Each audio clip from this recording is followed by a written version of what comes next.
The soul stone waited beneath the containment dome, its surface with faint inner light. A heartbeat trapped in crystal. Samuel stood over it, unmoving, the hum of the lab forgotten. It had been years since he first touched memory itself. Since the dream of Manamosia whispered through his bones and rewrote the course of his life. The past stirred now not as a vision, but as a tide rising in his mind, unstoppable. He closed his eyes. And he remembered. 27 years earlier, Manamosia, Southern Ridge. The air in Manamosia was thick enough to drink a living weight of heat, moisture, and something older still.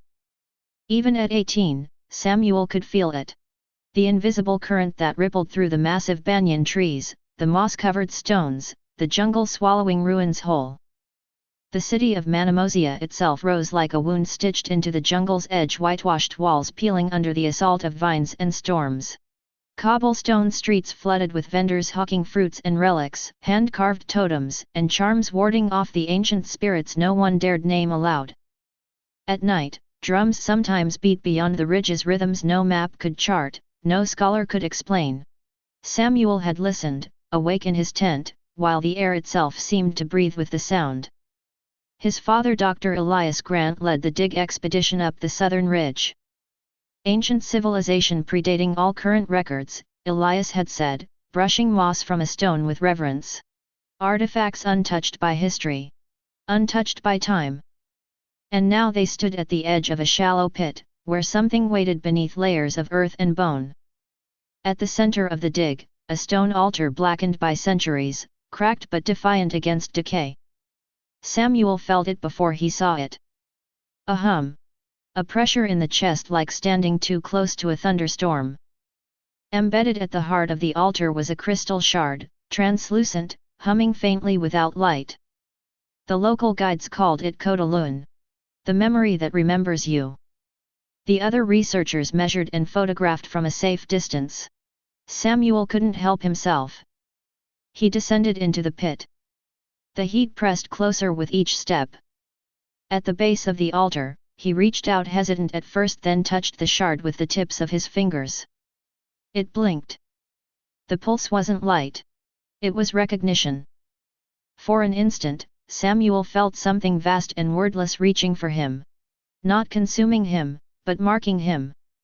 He stumbled back, gasping. Elias caught his arm and pulled him away sharply. "Don't touch it again," his father said, voice low and serious.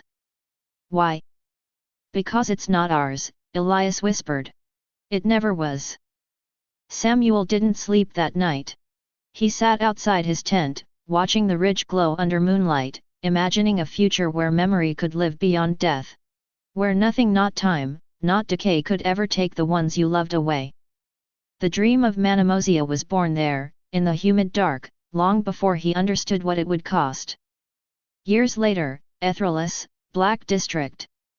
The tech bazaar reeked of oil, sweat, and neon rain.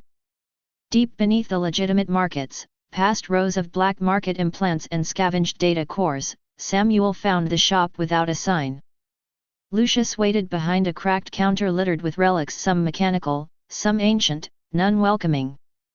He didn't ask Samuel's name. "You're not the first to ask about memory," Lucius said as he wrapped the shard now called the Soul Stone in cloth that shimmered like liquid darkness. "But you're the first to ask what it wants." Samuel said nothing, eyes locked on the faint glow beneath the fabric. Lucius leaned closer, his voice dropping to a whisper. "It is said the stone can trap the soul of a dying person. Be warned, your actions can have consequences." Samuel met his gaze without flinching.